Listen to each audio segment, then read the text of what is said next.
Buenas tardes. Aquí nos quedamos con hipersensibilidad, ¿verdad? Sí, doctor. Sí, doctor. Sale. Entonces, habíamos comentado que ya entre las patologías que estaremos revisando, pues uno de los primeros grupos iba a ser relacionados a la hipersensibilidad, que es un proceso en el cual nuestro sistema inmunitario actúa de una forma exagerada y esto nos condiciona pues algunos procesos patológicos, ¿no? El primer grupo, que es la hipersensibilidad, pues la clasificamos en cuatro grupos que las consideramos como hipersensibilidad tipo 1, que sería inmediata, la hipersensibilidad tipo 2, que está asociada con inmunocomplejos, y la hipersensibilidad tipo 3, no, perdón, la 2 por anticuerpos, la 3 por inmunocomplejos y la 4 por inmunidad de tipo celular. Bueno, entonces vamos a platicar de la primera. La hipersensibilidad tipo 1, como sabemos, es una acción rápida, inmunitaria, y que se necesita una sensibilización previa para poderse llevar a cabo. Aquí intervienen principalmente los mastocitos, la inmunoglobulina E y los eosinófilos en una etapa un poquito más tardía. Esta hipersensibilidad inmediata, podemos encontrar un proceso que puede ser sistémico o también uno que puede ser de tipo local. Casi siempre esta hipersensibilidad tipo 1 lo asociamos con alergias y está desencadenada por algunas proteínas o sustancias que son los alergenos, que se conoce como alergenos. En el sistémico, pues probablemente el antígeno fue introducido al sistema circulatorio y esto genera una respuesta sistémica. Puede en algunas ocasiones llevarnos inmediatamente a un estado de choque, sobre todo un choque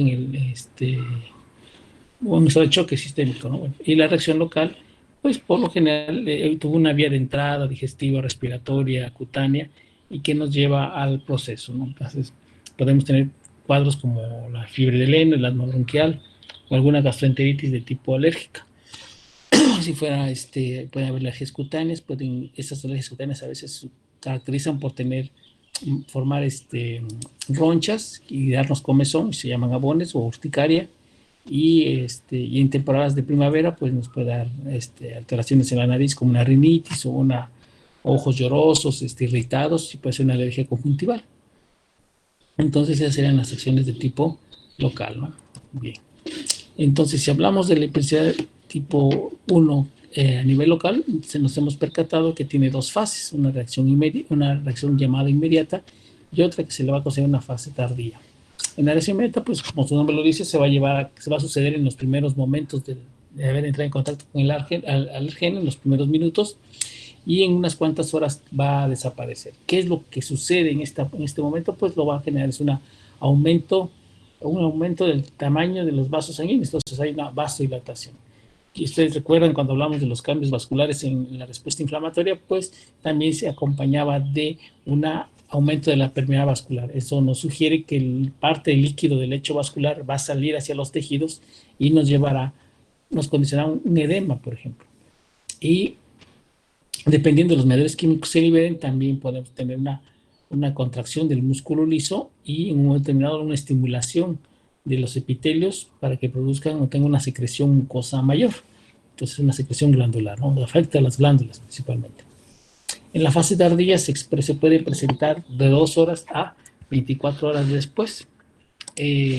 Aquí ya no está el alergeno, por lo general es como un remanente de la respuesta y como les digo, ya no hay un antígeno, ¿no? Y puede durar algunos días. Entonces, ustedes se han percatado, si han visto alguna vez a alguien de su familia o ustedes mismos han tenido un proceso alérgico, quizás inician hoy a las 3, 4 de la tarde, les dan su medicamento, los tratan y aparentemente desaparecen los síntomas. Y al otro día, aproximadamente a esa misma hora, vuelven a tener una hipersensibilidad, vuelven a tener las ronchas, la urticaria, los síntomas con los que habían iniciado, y ya esa se lo considera una fase tardía, ¿no?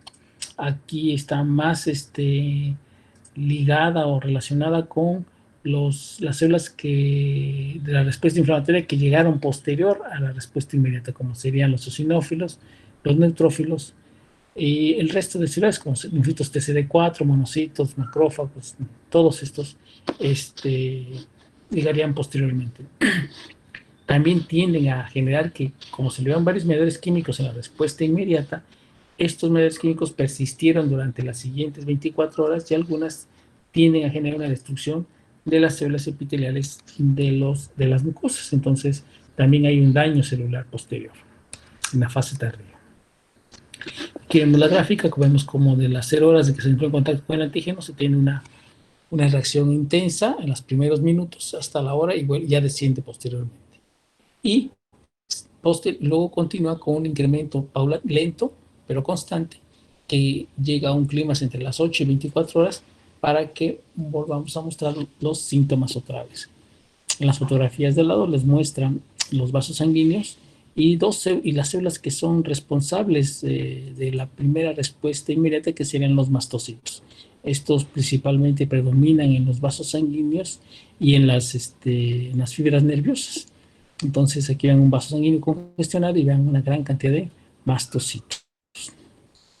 Y las células que aparecen en la fase tardía, pues predominan los eosinófilos. Y aquí vemos un epitelio de una mucosa, pues probablemente bronquial, porque es un epitelio pseudoestratificado con sus glándulas mucosas. Y vean cómo están infiltrando al epitelio y al estroma. Vean los eosinófilos, son esos que tienen glándulos de color naranja. Bien. ¿Cómo sucede esta hipersensibilidad inmediata? Sobre todo en la primera fase, lo que se trata es que los linfocitos TCD4 entran en contacto con el antígeno y estos se activan y producen la familia de los linfocitos TCD4-TH2. Lo que pasa es que estos TH2 responden de una forma excesiva, condicionando que la respuesta sea de la misma magnitud, ¿no? Muy fuerte, muy extensa. Estos TH2 casi siempre tienden a estimular la producción de inmunoglobulina X en las células plasmáticas, y esta inmunoglobulina E va a estimular a una célula de esta respuesta inmediata, que es el mastocito, y con ellos se llevará a cabo la primera respuesta inmediata. Bueno, ¿cómo se lleva a cabo? En fin, ¿cómo se lleva a cabo este proceso? Bueno, platiquemos de un epitelio, y este epitelio llega el alergeno, vean la imagen, y cuando es captado, puede ser por dos tipos de sus células, ya sea los linfocitos B o en todo caso por las células dendríticas. Vamos a ver esta imagen. Entonces el alergeno capta es captado por alguna de las dos células, linfocitos B o células dendríticas o algún macrófago. Lo introducen, lo llevan al estroma, y las células dendríticas pues probablemente lo que van a hacer es llevarlo directamente a los linfocitos TCD4. Recuerden que estos, para que se lleve a cabo la interacción, pues necesitan que haya una segunda señal a través del CD40. Este linfocito T se activa, produce unas interleucinas que van a ser la interleucina 2 y estimulará la diferenciación de linfocitos T en esta familia TH2. O bien, el linfocito B capta al antígeno a través de sus receptores de inmunoglobulina E inespecíficos y se los muestra al linfocito, pero ya no al linfocito TCD virgen, sino al linfocito TH2. Esto condiciona que se liberen una serie de mediadores químicos que diferenciarán al linfocito B en una célula plasmática, o los mismos linfocitos TH2 liberarán interleucina 4 y generarán una diferenciación del linfocito a un linfocito B. Ellos ya producirán una segunda ola de inmunoglobulinas, pero estas ya van a ser específicas. Es lo que llamábamos el otro día, cuando hablamos de respuesta inmunitaria normal, la maduración de la afinidad. Entonces aquí ya tengo una inmunoglobulina E que es específica para el antígeno que captamos en este momento. ¿Y qué hacen estas inmunoglobulinas? Pues inmediatamente van y se dirigen a los mastocitos que están en la periferia de los vasos sanguíneos y que tienen una alta afinidad para un receptor para una fracción constante de la inmunoglobulina E específica. Esta es de la inmunoglobulina E específica. Por lo tanto, el mastocito, una vez que entró en contacto con estas inmunoglobulinas E y además con el antígeno adherido a ella, genera una activación del mastocito, una desgranulación, liberando todas sus enzimas. Ya las iremos practicando poco a poco. Entonces, este sería el primer paso para que se dé la fase inmediata o la reacción inmediata de un proceso alérgico. Entonces, como les decía, regresamos a esta diapositiva. Entonces, ¿qué es lo que sucede? Lo mismo que les platiqué. El antígeno será presentado a los linfocitos CD4, ya sea por medio de una célula presentadora de antígenos o el linfocito B se lo presenta ya a un linfocito TH2 ya previamente sensibilizado. Y estos linfocitos TH2 se encargarán de producir una serie de inmunoglobulinas, de citocinas que realizarán diferentes funciones. Si hablamos de la interleucina 4, esta va a condicionar una diferenciación de linfocitos B en células plasmáticas que van a producir inmunoglobulina E de tipo específica. Pero si hablamos de la interleucina 5, es una sustancia quimiotáctica para los eosinófilos, que van a tomar un papel importante en la respuesta tardía.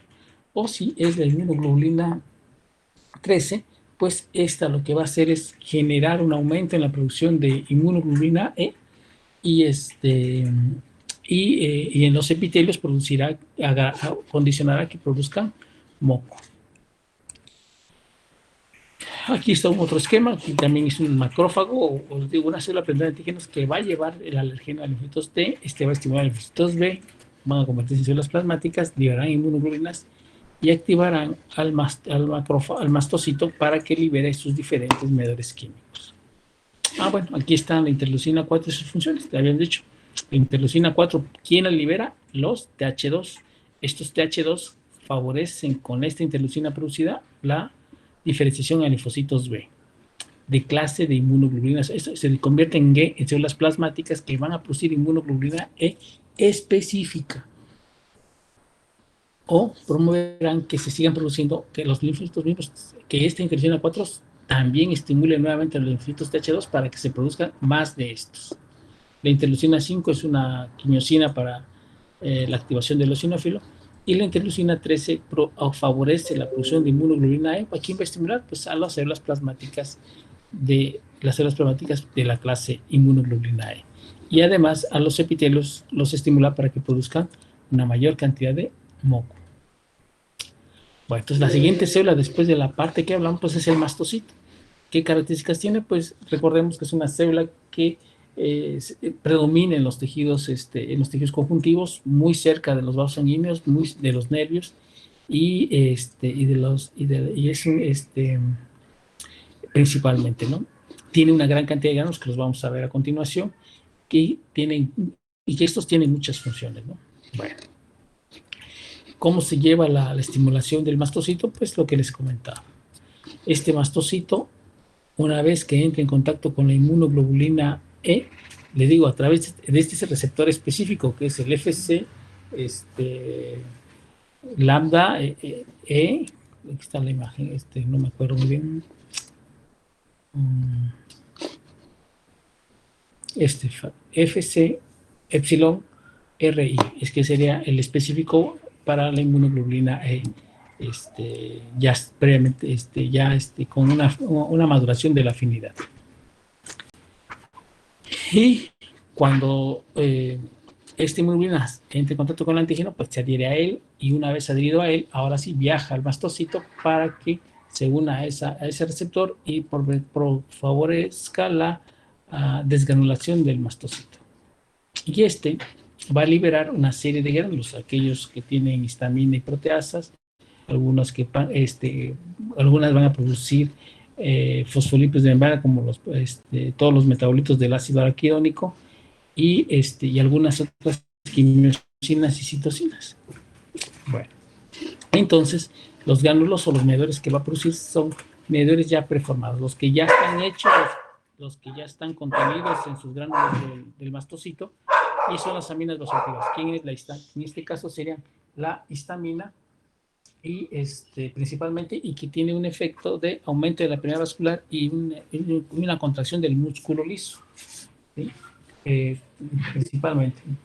También favorece, al haber un mayor flujo sanguíneo, al haber una mayor congestión de los tejidos, pues le da los aportes necesarios a los epitelios para que produzcan el moco necesario, ¿sí?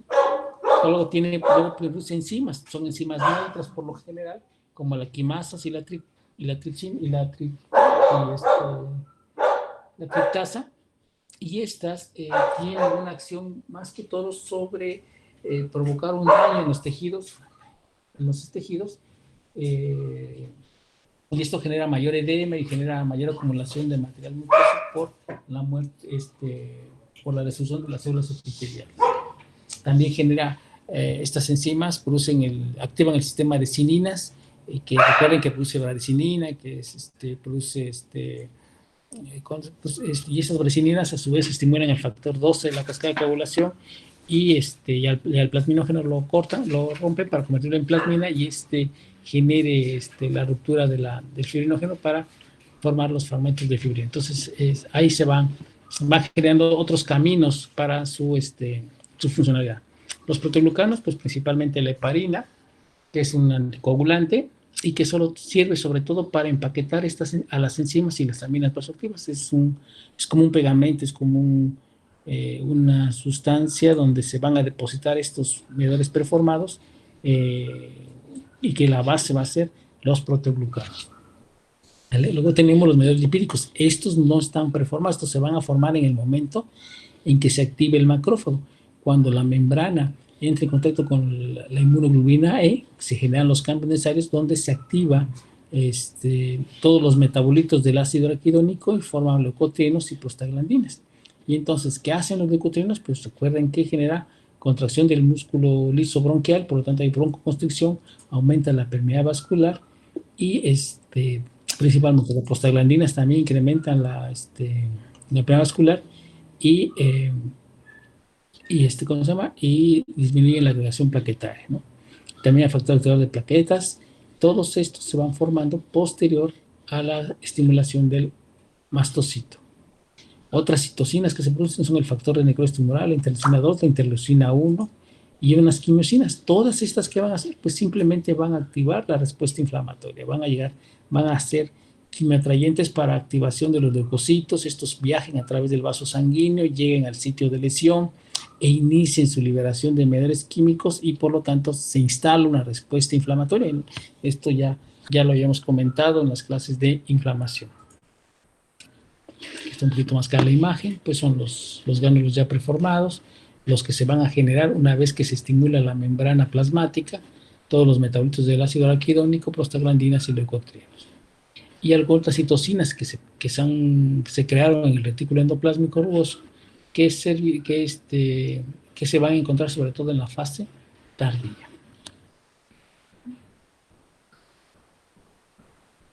Pues aquí está la histamina, intensa concentración músculo liso, aumento de la permeabilidad vascular, incremento de la secreción de moco de las glándulas nasales, bronquiales y gástricas. Enzimas poseen las proteasas neutras con daño celular, y las hidrolasas ácidas, que generan también activación del sistema de cinina, la heparina y el sulfato de condroitina, que sirven para empaquetar a estas enzimas ya preformadas. Los leucotrienos, sus funciones, recuerden que el leucotrieno P4 es un quimiotáctico de todas las células inflamatorias granulocíticas, y por lo tanto favorece su llegada también de los monocitos. Entonces vean, todas estas células, todas estas sustancias, estos mediadores químicos ya los habíamos platicado, y todas sus funciones pues están aquí expresadas. ¿Vale? Bueno, entonces este es un círculo. Entonces, si estos macrófagos se rompen bastante, se desgranulan una gran cantidad de hechos, pues la respuesta se va a amplificar, va a ser mucho mayor, ¿no? Y la interleucina 4 pues es la que es una de las también importantes, porque si esta interleucina 4 incrementa, aumenta la familia de las células TH2, hay más células TH2, y estas producen mayor cantidad de esta interleucina, que a su vez también estimula la producción de inmunoglobulina E, y por lo tanto hay más en la sangre o más en el tejido donde se lleva la respuesta alérgica, y la reacción puede ser también de mayor intensidad. Bueno, si este proceso se llevó de una forma exponencial, pues los remanentes de todos esos mediadores químicos que se liberaron, como las prostaglandinas, leucotrieno, de interleucina 5, lo que van a generar es que exista, el factor de necrosis tumoral, la interleucina 1 y el resto de las citocinas producidas, pues va a generar que se lleguen más leucocitos a la zona, que las enzimas que se liberaron, las neutras y las hidrolasas ácidas, generan una destrucción del epitelio y por lo tanto un incremento de la respuesta inflamatoria. Y aunque miren, ya se lesionó el tejido, ya llegaron mediadores químicos y aunque esto haya condicionado ya la neutralización del antígeno, simplemente ya el daño que se originó en el epitelio o en el tejido va a ser el responsable de la reacción de la fase tardía. ¿Sí? Y aquí quienes van a tener un papel importante pues van a ser los mastocitos y los eosinófilos. Los eosinófilos llegan y van a liberar sus enzimas. Recuerden que ellos tienen unos gránulos específicos y que son 4 proteínas más importantes, que son la proteína básica mayor, la proteína catiónica del eosinófilo, la proteína la proteína catiónica, y tenemos la neurotoxina y tenemos la peroxidasa del eosinófilo. Bueno, y estas tienden a tener un efecto tóxico sobre los epitelios. También tiene otros gránulos como son la arilsulfatasa y la histaminasa. ¿Qué hace la arilsulfatasa? Pues neutraliza a la acción de los leucotrienos. Entonces, entendemos que el eosinófilo intenta llegar a regular o a modular la respuesta alérgica, la respuesta inflamatoria de hipersensibilidad tipo 1, así como la histaminasa intenta neutralizar a la histamina. ¿Sale? Bien.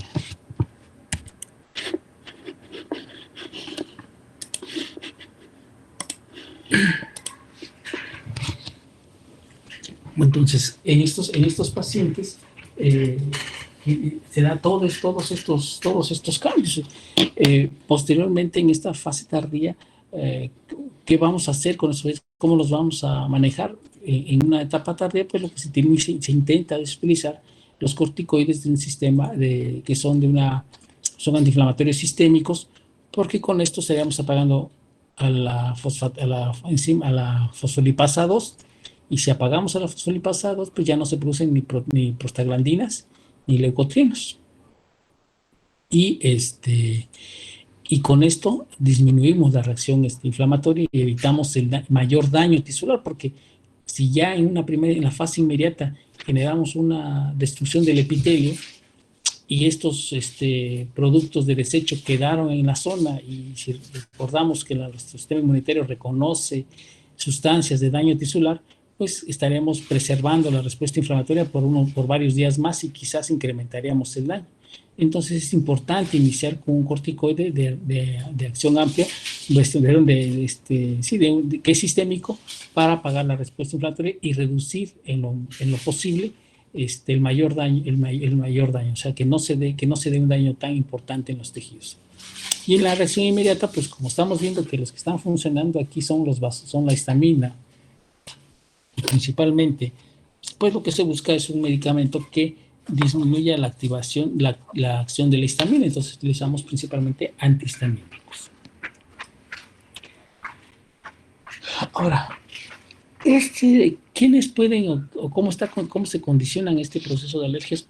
Pues hay varios mecanismos. Hay algunos que se piensan que son hereditarios, otros pueden ser unos factores de tipo ambiental. Entre los hereditarios, pues se sugiere que existe una predisposición genética, porque se ha visto que la inmunoglobulina E se encuentra en grandes cantidades, y también los linfocitos TH2. Entonces, si estos se encuentran en el individuo en estas proporciones, pues es más probable que desencadene una respuesta intensa ante algún alergeno que active cualquiera de estas vías, ya sea la inmunoglobulina E o a los linfocitos TH2. Casi siempre uno de los padres tiene antecedentes de alergias y por lo tanto los hijos pueden nacer con este problema. Se ha visto que en el cromosoma 5, en el brazo largo, región 3, su banda 1, se encuentran la mayoría de los genes que sintetizan a las citocinas, sobre todo las que están en la prospecta como interleucina 3, 4, 5, 9.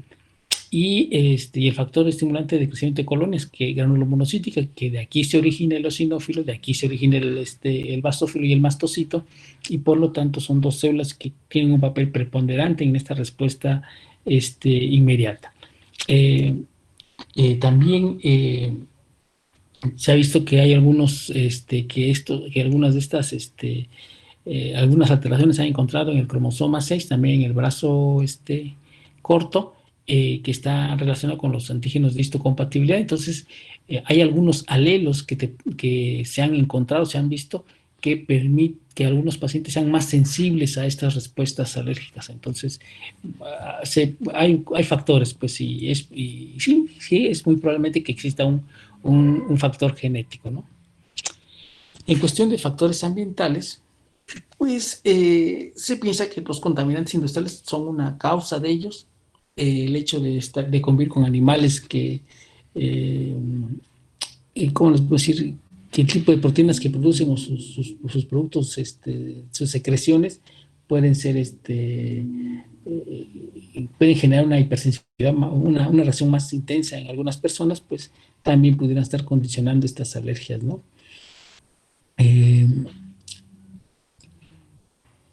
Algunas infecciones virales también o bacterianas en la piel pueden generar estas alergias, y se ha encontrado que en otras ocasiones pues no es un alergeno el que produce el problema, sino que el ejercicio favorece este proceso. Entonces eso se les llama alergias que son no atópicas, ¿no? Que el aumento de la temperatura o el ejercicio nos condiciona este proceso.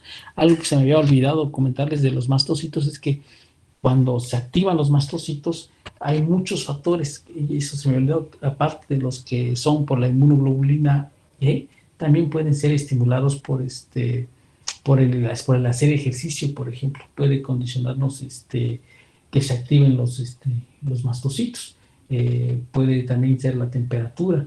Entonces, a lo mejor esta acción de la alergia no atópica esté más relacionada con con una fácil estimulación de los mastocitos, con una sensibilidad mayor de los mastocitos contra estos agentes. También algunos medicamentos, la codeína o la morfina, pueden generar que se activen con mayor facilidad estos mastocitos, ¿vale? Entonces hay sustancias, pueden sustancias en el medio ambiente como los venenos de abeja o algún otro veneno, algún tipo de veneno, pueden también generarnos la activación del mastocito. Entonces les digo yo, sobre todo el ejercicio y el aumento de la temperatura, yo pensaría que a lo mejor tendría que ser más que todo una función inadecuada del mastocito que esté generándose esos grados de hipersensibilidad. Se ha pensado también que el hecho de generar ambientes extremadamente limpios en los recién nacidos, sobre todo en sus primeros años de vida, hayan condicionado que el sistema inmunitario no hubiera aprendido a regular su respuesta por el hecho de no haber entrado en contacto con antígenos.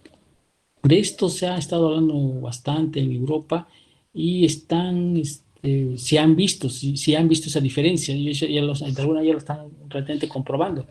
Se percataron que, por ejemplo, en los ambientes, en las ciudades, los padres son extremadamente muy acuciosos en cuestión de la higiene y la limpieza del recién nacido. Él ya no entra en contacto con polvos, con tierra, con polen, con insectos, porque las casas están más limpias, porque viven en ambientes, pues queramos o no, las ciudades son ambientes artificiales, y nos cambiaron completamente nuestro ambiente. En cambio, se ha visto que los niños de las granjas, los niños de los que viven en el campo, sufren menos de este tipo de problemas de alergias porque están en contacto, pues, sobre todo con una mayor cantidad de alergenos, como todas las proteínas y todos los pólenes que se producen por las plantas. Si hay animales, pues entran en contacto con los ácaros, con las escamas de su piel de estos animales, los huelen, los perciben, y se ha visto que los primeros 2, 4 años de vida del individuo es para reconocer antígenos. Él tiene que captar también muchos antígenos y tiene que reconocer esos antígenos porque algunos los va a hacer parte de su flora bacteriana, o ya sea en la piel, en la vía respiratoria, en la vía digestiva, que le van a permitir asimilar, por ejemplo, en la vía digestiva le va a servir para asimilar ciertas sustancias de los alimentos que ingiere y obtener los nutrientes necesarios. En la piel servirá como un efecto protector, porque al encontrarse esa bacteria o ese virus allí, que es saprófito, que no nos provoca enfermedad, evitará que se puedan instalar hongos o bacterias que fueran patógenos, ¿no? En la vía respiratoria es lo mismo. La vía respiratoria queda poblada por una serie de bacterias que son benéficas para nuestro organismo, que producen ciertas sustancias que generarán un ambiente, una homeostasis con el epitelio respiratorio, y lo mismo sucede en el aparato digestivo, que genere esa simbiosis entre los microorganismos externos de nuestras superficies y nuestro cuerpo. Esto también está relacionado, por ejemplo, en la vía digestiva lo han encontrado, que las personas que sufren más de procesos de colitis, que también tienen un componente inmunológico y alérgico, se ha visto que carecen de mucha flora saprófita la cual sí contiene un individuo que no sufre de estas enfermedades, que tiene una buena digestión, que tiene que no tiene estos problemas de tipo digestivo, esta distensión, este dolor abdominal, y comparan las floras bacterianas, sobre todo las bacterianas de las heces fecales de ambos individuos, y se han dado cuenta que el intestino del individuo que tiene estas colitis le faltan una serie importante de bacterias que deben colonizar su colon. Entonces, probablemente hay es como otro factor importante para el desarrollo de las alergias, ¿no? Bien, bueno, entonces la respuesta inmediata a la anafilaxia, el proceso sistémico, pues aquí lo que encontramos es que el mastocito libera una tormenta de mediadores químicos que genera cambios a nivel de todo nuestro organismo, pero sobre todo el aumento de la pena vascular, que va a generar una restricción del volumen circulante, porque mucho de se va a perder en los tejidos y se va a reducir el volumen. Y el otro es todo el efecto que va a crear, sobre todo a nivel respiratorio, con una disminución del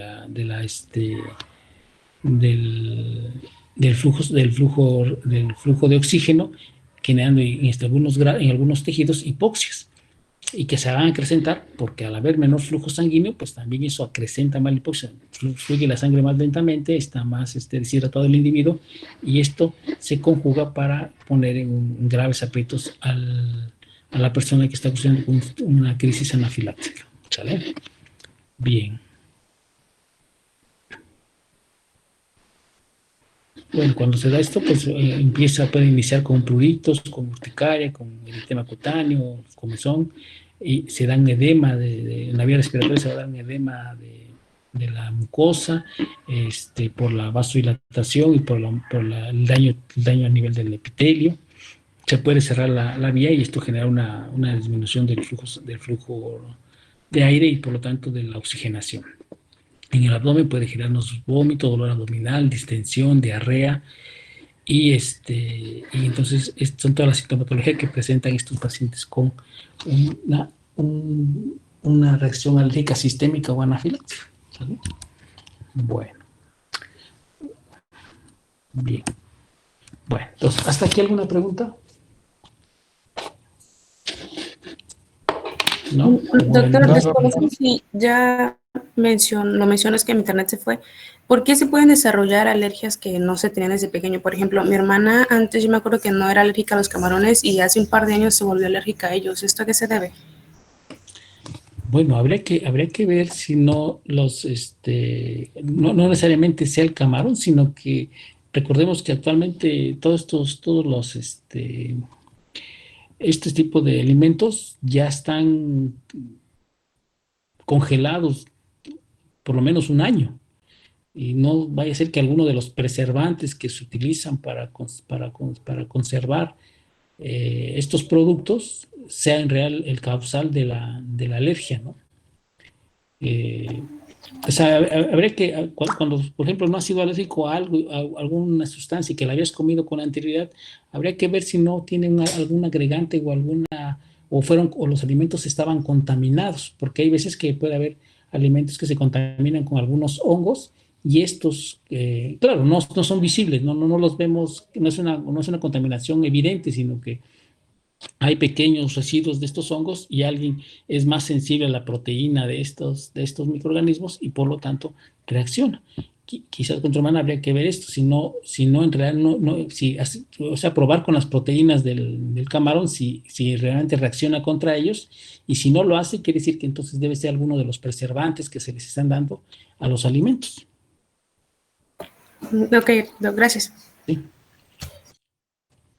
¿Alguna otra pregunta? Yo, doctor. Sí. Por ejemplo, si tenemos una alergia a algo, pero estamos constantemente en contacto con eso, ¿podemos generar como una tipo de inmunidad? ¿Me puedes repetir? Es que el perro ladró, ya no te escuché. ¿Me dices que si tienes una alergia y qué? Ajá, o sea, por ejemplo, si yo soy alérgica a los gatos, pero Uh-huh. por ejemplo, si me voy acercando poco a poco a ellos o así todos los días y después ya no me, ya puedo como desarrollar una tipo inmunidad. No, lo que generas es una tolerancia y eso algunas personas, por ejemplo, están tratando algunos tipos de alergias con eso, dando pequeñas dosis de la sustancia a la que eres alérgico, que para que tu sistema inmunitario se vaya acostumbrando y vaya tolerando esa sustancia poco a poco hasta que dejas de ser alérgico a ella, pues, o que reacciones con ella, ya dejas de reaccionar ante ella.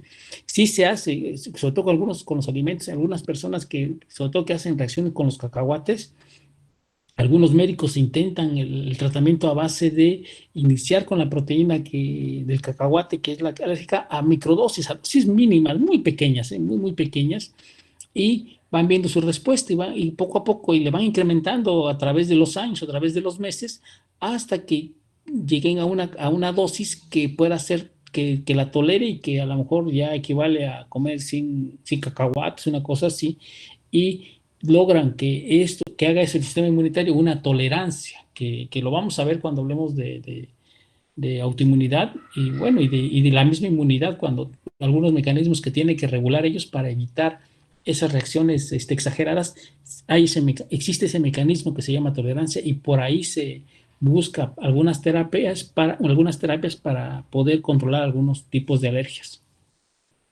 Y lo que haces del gato, pues es normal. O sea, a lo mejor dices, el gato me provoca alergia. Bueno, puedo irme acercando poco a él, poco más que acercarte, quizás el contacto con el gato. A lo mejor estoy en contacto con él unos minutos y así me la paso unos minutos durante un mes, 2 meses y después ya estoy más tiempo y voy incrementando el tiempo como yo vaya viendo que mi organismo no va controlando su reacción ante los alergenos del gato, ¿no? Gracias, doctor. Sí. Uh-huh. ¿Alguien más? Nadie. Bueno, entonces platicamos el día viernes, ¿sale? Y ahora sí, ya nos vamos rápido con mi presencial tipo 2, 3 y 4. Doctor, una pregunta. Entonces tendríamos clase el viernes y